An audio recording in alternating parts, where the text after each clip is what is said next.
Mitos e lendas da Semana Santa. Embora para a maioria das pessoas a Semana Santa esteja reduzida hoje apenas a uma série de solenidades litúrgicas, ela já teve seu tempo de tradições folclóricas, que ainda é vivido em alguns lugares do interior, com aparecimento de assombrações e com a revelação de mitos, lendas e fantasmas. A Semana Santa folclórica e tradicional de outros tempos é mostrada hoje em parte. A quarta-feira. A quarta-feira era quarta em doenças.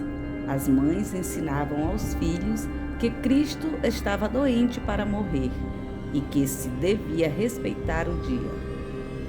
Briga era proibido. Quem brigasse estava brigando com Cristo. Além do mais, a mula sem cabeça estava solta no mundo. De uma igreja saía um cortejo com a imagem de Maria, e de outra saía a de Cristo carregando a cruz. Não se tocava sino, só matraca.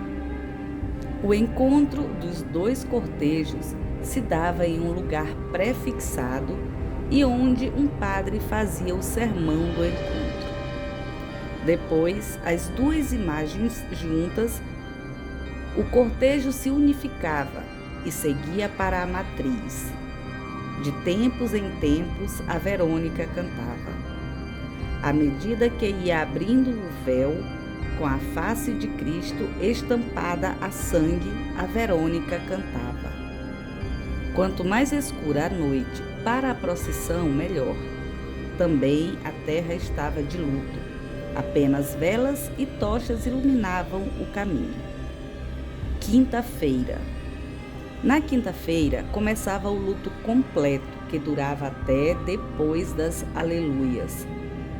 Durante a semana toda, as igrejas já ficavam cheias de pessoas, mas na quinta-feira especialmente. Nas casas de família, tudo mudava também, porque Nosso Senhor estava doente. Não se varria a casa, os escravos não trabalhavam, os meninos não faziam bulha, os castigos e correções eram abolidos. Falava-se baixinho, jejuava-se, rezava-se. Os castigos, os puxões de orelha, os petelecos e bolos de palmatória eram empregados para quando rompesse as aleluias. Era dia de confissão geral e os escravos todos eram obrigados a ir buscar perdão dos seus pecados para não ir para o inferno até o fim do ano. As mucamas aprendiam e ensinavam para os senhor e sinhazinhas que não confessar na semana final levava para o inferno até o fim do ano. Na quinta-feira também se assistia ao ofício da paixão. Tudo no mais respeitoso silêncio. Apenas a matraca soava na sacristia e no ofício. No meio dele, no momento em que as velas se apagavam todas, batia-se nos livros, produzindo um ruído fantasmagórico. Antes, porém, ainda existia glória e pompa na missa de sagração dos santos óleos e o lava-pés. No interior de Minas, era tradicional a briga entre os meninos coroinhas e sacristãos para ver quem virava apóstolo e ia ter seus pés lavados pelo padre. As mães que tinham seus filhos escolhidos lavavam bem antes os pés do filho, não fosse o padre descobrir algum cheirinho meio sem graça. Mas era compensador. Além do pãozinho que cada um recebia depois do lava-pés, os meninos costumavam ganhar também um envelope, sempre com algum dinheirinho por dentro. Mas era o luto a coisa mais importante na Quinta-feira Santa. As bandeiras eram cingidas de um crepe negro e em certas irmandades havia gente que colocava um símbolo negro sobre a roupa. Cristo estava morrendo. No meio da noite, de quinta para sexta-feira, meninos com matracas nas mãos percorriam as ruas, batendo a madeira e lembrando que o Cristo estava doente. Sexta-feira. Na sexta-feira, o Cristo morria, e naqueles tempos morria mesmo, de verdade. O povo sentia e vivia a sua morte, como se tivesse morrido alguém da família, o pai ou a mãe. No ofício do desnudamento da cruz, o povo chorava e vinha como o celebrante deitar-se em frente à cruz e beijar o pé do Cristo morto. Sermão das 7 palavras, não havia quem perdesse. Era pecado moral não ir. As mães levavam os filhos, recomendando que não fizessem barulho. Olha o Deus, diziam todos. E igrejas cheias, o povo suando, o orador procurava se superar. Sermão das 7 palavras não era qualquer um que fizesse. Em tons trágicos, grandiloquentes e solenes, procurava pintar a tragédia da morte de Cristo. E o povo calado, chorando baixinho, acompanhava as palavras, sentindo a sede do Cristo e o desamparo do Filho de Deus. Na sexta-feira, era permitido chorar, o único dia em que se permitia chorar à vontade. E depois vinha a procissão do enterro, carregado por homens das irmandades. O cadáver do Cristo era levado pelas ruas das cidades, aos sons da matraca, marchas fúnebres das bancas paroquiais e ritmadas pelo monótono e arrastado refrão popular das canções de enterro. Com longos mantos e capuzes brancos, iam José de Arimateia, Nicodemos e mais o farricoco.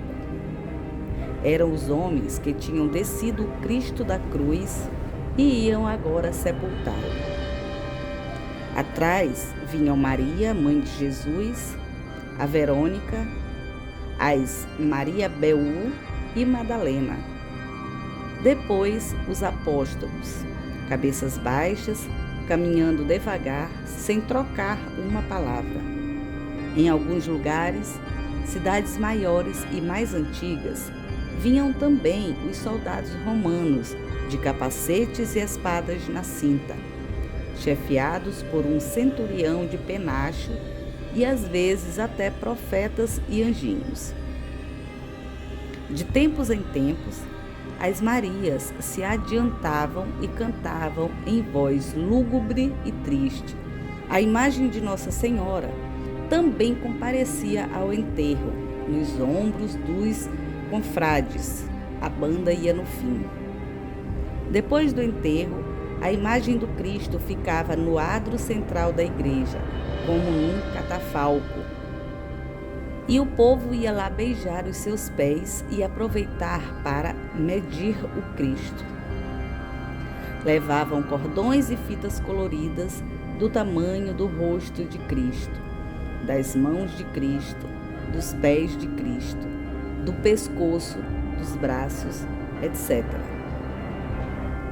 Quando mais tarde qualquer pessoa da família sentisse dor no pescoço ou nos braços, bastava aplicar o cordão no lugar. A dor cessava no mesmo instante. De noite era luto nacional.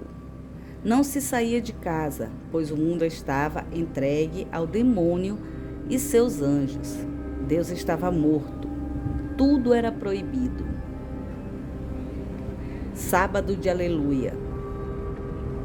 O sábado de Aleluia era comemorado cedo, até meio-dia. Ainda o luto pelo Cristo continuava em todas as casas. Ninguém falava. Mas quando chegava o meio-dia, era a hora das aleluias. Neste exato momento, segundo a tradição popular, do lado aberto de Cristo saía 3 gotas de sangue. O Cristo ainda não ressuscitara e as gotas de sangue caíam dentro do sepulcro. Mesmo assim, contudo, era a hora da aleluia. Marido batia na mulher, mulher batia no marido, e os dois juntos corriam atrás dos meninos. Era o desconto das molequices do ano todo, das desobediências que deveriam ser pagas naquele momento, em desagravo do sangue de Cristo derramado. E os meninos que tratassem de correr, porque a coça era mesmo para valer. Também na rua, quem se encontrava ia tratando logo de tirar as aleluias em cima dos amigos e conhecidos, e não adiantava discutir. A aleluia, porém, só durava 1 hora. À 1 da tarde, o luto voltava a imperar e que ninguém viesse tirar a aleluia, porque estaria batendo no corpo de Cristo. O luto ia até a missa da meia-noite, missa solene, com o povo acendendo velas na grande vela da Páscoa. Era o fogo novo, sinal de que Cristo tinha ressuscitado. Na missa da meia-noite, também os homens, mulheres e crianças comungavam fazendo a Páscoa. Depois que o padre cantava o aleluia, aleluia, aleluia, existia a procissão da ressurreição, com uma imagem de Cristo empunhando uma bandeirinha branca, sendo levado pelas ruas da cidade. Acabara a Semana Santa e a Quaresma em muitos lugares. O resto da noite era terminado com um bom baile, quase sempre com a bênção do vigário.